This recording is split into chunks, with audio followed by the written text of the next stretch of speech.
What weaknesses do you bring to the table, and how do you plan to overcome them while you're in office?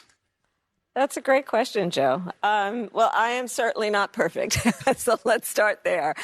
And I think that perhaps a weakness, some would say, but I actually think it's a strength, is I really do value having a team of very smart people around me who bring to my decision-making process different perspectives. My team will tell you, I am constantly saying, let's kick the tire on that. Let's kick the tires on it. Because, as I mentioned earlier, I started my career as a prosecutor. I was a courtroom prosecutor. I've tried everything from low-level offenses to homicides. And I learned at a very early stage of my career and adult life that my actions have a direct impact on real people in a very fundamental way. When I was Attorney General of California, I was Attorney General of what is the fifth largest economy in the world, and acutely aware that my words could move markets. So I take my role and responsibility as an elected leader very seriously, and I know the impact it has on so many people I may never meet.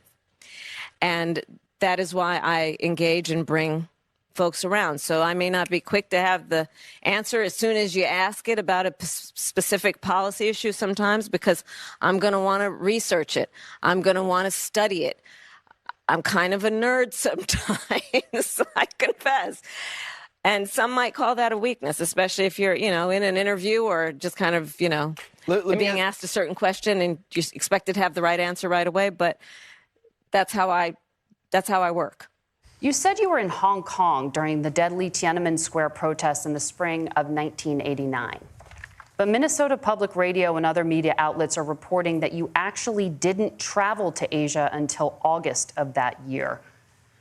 Can you explain that discrepancy? Yeah, well, and to the folks out there who didn't get at the top of this, look, I grew up in small rural Nebraska, town of 400, town that you rode your bike with your buddies till the streetlights come on, and I'm proud of that service. I joined the National Guard at 17, worked on family farms, and then I used the GI Bill to become a teacher, passionate about it, a young teacher. My first year out, I got the opportunity in the summer of '89 to travel to China.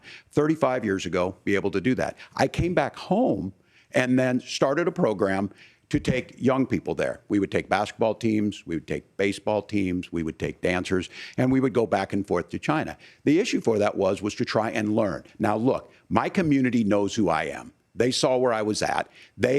Look, I will be the first to tell you, I have poured my heart into my community. I've tried to do the best I can, but I've not been perfect. And I'm a knucklehead at times, but it's always been about that. Knucklehead. Nerd. Knucklehead. Nerd. Stop it. Get some help.